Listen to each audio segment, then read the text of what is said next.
Guys, कैसे हो आप सब। इस वीडियो में मैंने 5 क्वेश्चंस को सेलेक्ट किया है जो हर साल एग्जाम में पूछे जाते हैं। आते हैं क्वेश्चन नंबर 1 पे आज के। क्या है according to Jean Piaget's theory of cognitive development at which stage do children begin to remember events. यानी अब उसको इवेंट्स याद हैं, कल ये हुआ था, परसों ये हुआ था, कल हम वहां जाएंगे शादी में, है ना, परसों हम नानी के यहाँ गए थे, कल मैं स्कूल नहीं गया था। मतलब करेक्ट सीक्वेंस उसको अब याद रहने लग गया, पास्ट, प्रेजेंट एंड फ्यूचर का। मतलब दुख दर्द परेशानी का समय शुरू हो गया, क्योंकि इसी में तो है ना चीजें कि पास्ट में ये हुआ था, पूरे जीवन निकाल देते हैं लोग, प्रेजेंट में ये गड़बड़ है। ठीक, तो भूत, वर्तमान और भविष्य काल को सही क्रम में याद रखना शुरू कर देते हैं बच्चे। किस स्टेज में बताइए। सेंसरी मोटर होती है SPCF, आपको पता है। सेंसरी मोटर होती है जन्म से 2 वर्ष। तो जन्म से 2 वर्ष के बच्चे को तो अपनी दूध मिल जाए टाइम पे, सूसू पार्टी कोई और साफ कर दे, डायपर हटा दे, इसी बात का ख्याल है उसको, कहां पास्ट, प्रेजेंट और फ्यूचर की पड़ी है। ठीक, तो ये तो हट गया। P फॉर 2 to 7 ईयर्स, पूर्व संक्रियात्मक है 2 से 7 वर्ष की उम्र। कॉन्क्रीट ऑपरेशनल, जिसको हम C कहेंगे, 7 से 11 वर्ष। और फॉर्मल ऑपरेशनल 11 से 15। अब ये तो हमें पता है कि फॉर्मल में तो आ ही जाएगा, लेकिन बात हो रही है शुरू, बिगिन टू रिमेंबर। ये नहीं है कि कब तक या किस स्टेज में याद रखेगा।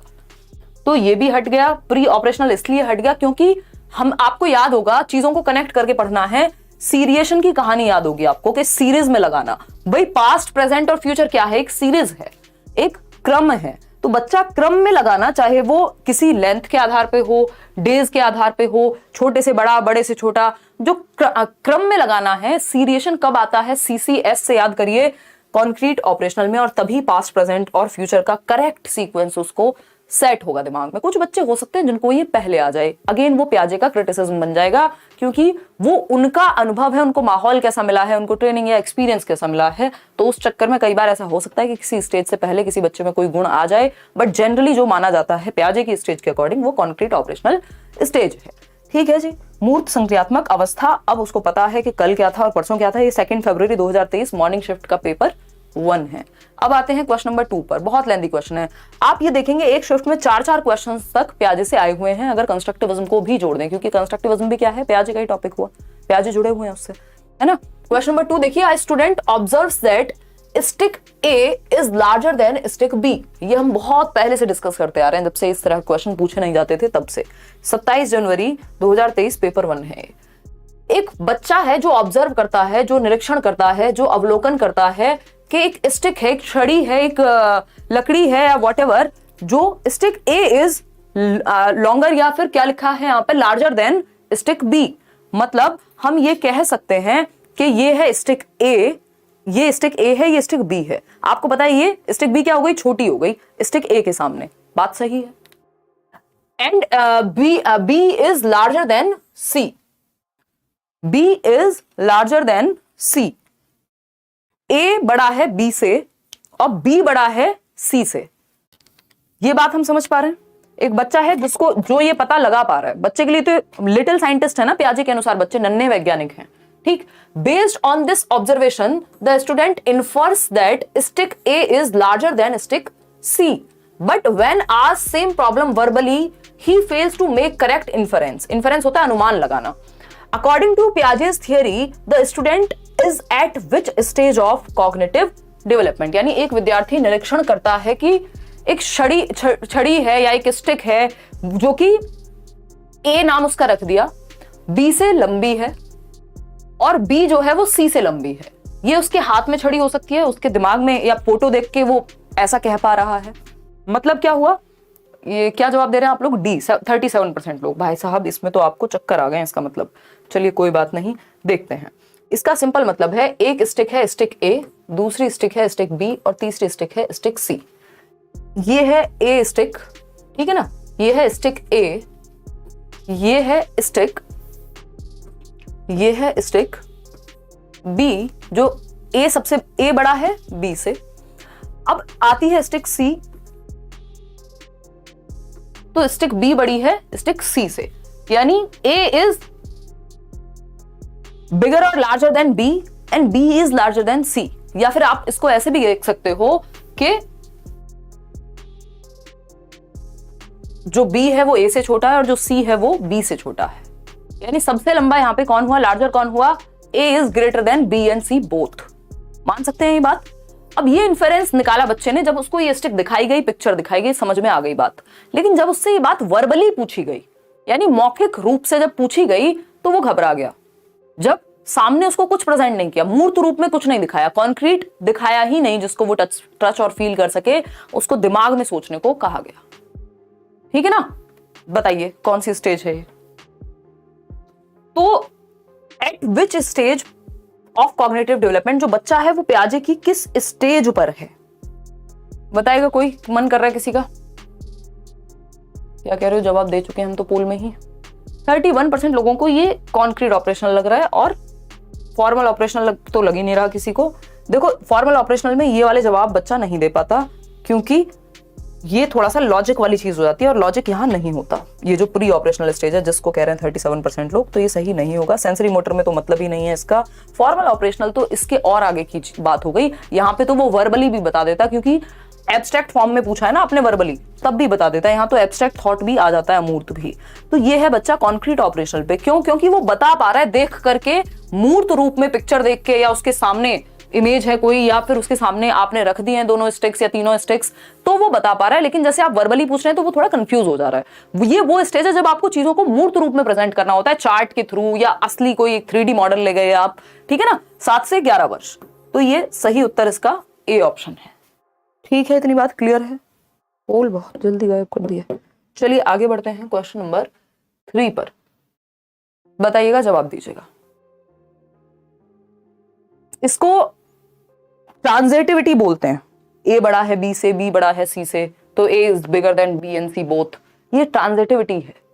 ठीक है ना, मैं लिख भी देती हूँ, पहले आप जवाब दे दो फिर लिख दूंगी। क्वेश्चन नंबर 3 का जवाब दीजिए फटाफट से। पोल में आंसर करेंगे बहुत ही तेजी से, बिना किसी दुख दर्द समस्या के, क्योंकि समस्या है क्या, बस ये 9 बजे वाला सेशन अटेंड करते रहना है पेपर से पहले, और जो मैराथन वगैरह है वो देख लेनी है। मोर देन इनफ हो जाएगा, चीजें काम की ही कराई जाएंगी, है ना। कई सारे टॉपिक्स हम खत्म कर चुके हैं। Eight which stage of cognitive development, यानी संज्ञानात्मक विकास, यानी हमारे दिमाग, हमारे संज्ञान, थिंकिंग, रीजनिंग, प्रॉब्लम सॉल्विंग, इन सब के डेवलपमेंट की जब हम बात कर रहे हैं, do children develop the abilities of inference. Inference होता है अनुमान लगाना, या फिर एक कंक्लूजन पे आना, एक निष्कर्ष पे आना।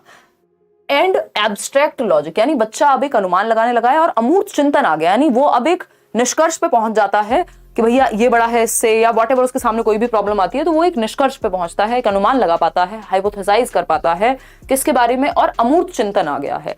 जैसे ही एब्स्ट्रैक्ट वर्ड लिखा हो, समझ जाओ, AF लिख लो इसको दिमाग में, है ना। AF बोले तो एब्स्ट्रैक्ट थॉट कब आएगा? फॉर्मल ऑपरेशनल में। तो ये सबसे लास्ट स्टेज में आता है एब्स्ट्रैक्ट, क्योंकि कॉन्क्रीट तो वो है जिसको आप देख सकते हो, टच और फील कर सकते हो। एब्स्ट्रैक्ट वो है जो दिमाग में है, विचारों में है, वर्बली आप बात कर रहे हैं जिसके बारे में। तो औपचारिक संक्रियात्मक, जिसको 11 से 15 वर्ष की उम्र कहते हैं, ये है जहां पे एब्स्ट्रैक्ट वर्ड लिखा होगा, कॉन्क्रीट लिखा होगा, या लॉजिक लिखा होगा सिर्फ। तो देखिए, एब्स्ट्रैक्ट लॉजिक है तो फॉर्मल ऑपरेशनल, कॉन्क्रीट लॉजिक है या सिर्फ लॉजिक है तो कॉन्क्रीट ऑपरेशनल होगा। एब्स्ट्रैक्ट आ गया इसका मतलब फिर आंसर आपका डी ही होने वाला है। इन तीनों का कोई रोल बचता नहीं है।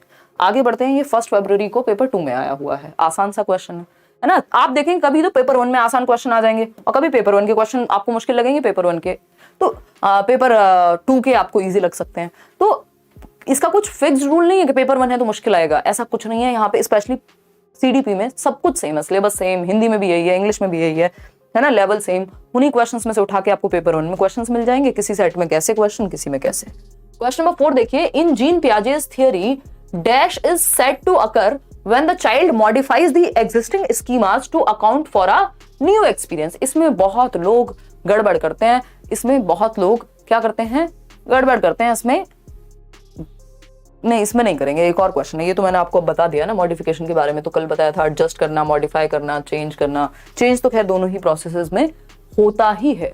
2000 के नोट का सर्कुलेशन बंद हो गया, आप बहुत दुखी हैं, आपकी जेब में बहुत 2-2000 की गड्डियां भरी हुई हैं। देखिए कोई बात नहीं है, आ जाइए इधर। ये सारी दुनिया का पता रखना है, पेपर में क्या आएगा ये भी पता है कि नहीं। क्वेश्चन नंबर 4 देखो, जीन पियाजे के सिद्धांत में डैश जब बच्चा नए अनुभव के लिए मौजूदा स्कीमा को संशोधित करता है संशोधित करता है, वह प्रक्रिया क्या कहलाती है। मतलब जो आज का प्रेजेंट एग्जिस्टिंग नॉलेज है, यानी जो मुझे आज पता है, मुझे उसको चेंज करना पड़ेगा, मॉडिफाई करना पड़ेगा बिकॉज ऑफ नए अनुभव। मतलब मुझे लगता था कि भैया चलो 2000 का नोट का एग्जांपल दे रहा था ना कोई, कि 2000 का नोट, उस पे हालांकि उसमें टर्म्स एंड कंडीशन है, बट मान लेते हैं कि 2000 का नोट जो है आज तक चलता था, या पुराने वाला 500 और 1000 का नोट। तो 1000 का नोट जो है एकदम बढ़िया चीज थी। दो आप 1000 का नोट निकाल के, और वो अक्षय कुमार कौन सी मूवी है वो, फिर हेरा फेरी या वॉट एवर, तो उसमें वो दिखाते रहते हैं वो 3 नोट्स। तो 1000 के नोट की वैल्यू थी, दिमाग में आपके स्कीमा में था 1000 का नोट है भैया, इससे कुछ मिलेगा। जैसे ही 1000 का नोट बंद हुआ या 500 1000 के नोट बंद हुए, अब आप अगले दिन निकाल के दे रहे हैं, 1000 का नोट रह गया आपके पास मान लीजिए, अब उसकी कोई वैल्यू नहीं है, आपको वो मॉडिफाई करना पड़ेगा। मॉडिफाई किस में करना पड़ेगा, नया 500 का नोट या 2000 का नोट, अब इसकी वैल्यू नहीं है।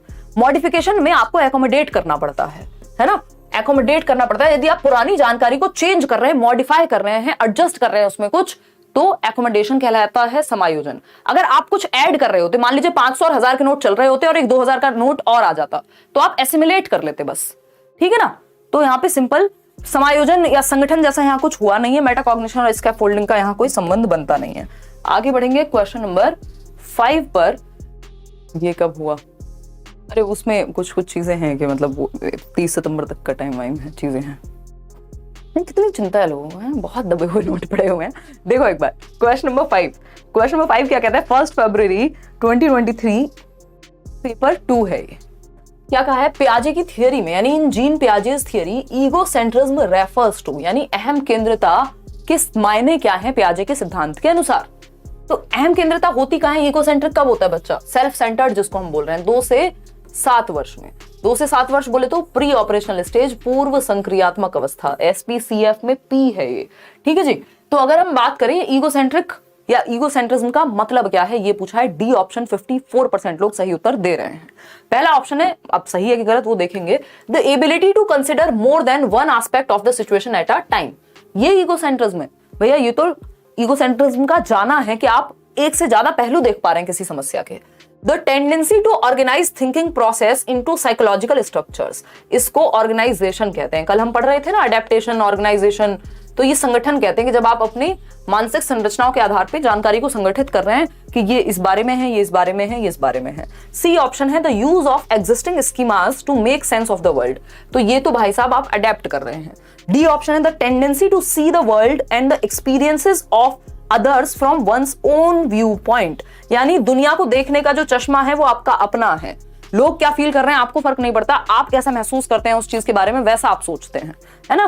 तो दूसरों के अनुभवों व सांसारिक दृष्टिकोण को अपनी दृष्टि से देखने की प्रवृत्ति, कि भाई वही जो बात, पिताजी ऑफिस से डांट खा के आए हैं बट बच्चे को चॉकलेट चाहिए थी, आप चॉकलेट क्यों नहीं लेके आए, वो इस बात पे रोएगा, उसको फर्क नहीं पड़ता क्या हो रहा है दुनिया में, है ना। बहुत ही छोटा बच्चा है तो इवन डेथ में भी उसको आइडिया नहीं लगेगा क्या हो रहा है, वो आपको खेलता हुआ मिलेगा, क्योंकि उसका पर्सपेक्टिव वो दूसरे के पर्सपेक्टिव से नहीं देख सकता चीजें। ईगोसेंट्रिक है, सेल्फ सेंटर्ड है, उसको लगता है जो मेरा फेवरेट है वो सबका फेवरेट है, जो मुझे पसंद है वो सबको पसंद है।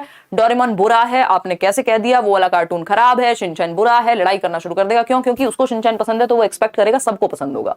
यानी पूरी दुनिया को देखने की नजर उसकी अपनी नजर है, दूसरे के पर्सपेक्टिव से, दूसरे के दृष्टिकोण से नहीं देख पाता। कई लोगों में ये एडोलेसेंट ईगोसेंट्रिज्म भी एक चीज होती है, और कई लोगों में मुझे लगता है ये जीवन भर रह जाता है, थोड़ा बहुत तो हम सभी में होता ही है, ठीक है जी। तो the ability to consider more than one aspect of the situation at a time, ये तो ऑपोजिट है ईगोसेंट्रिज्म का।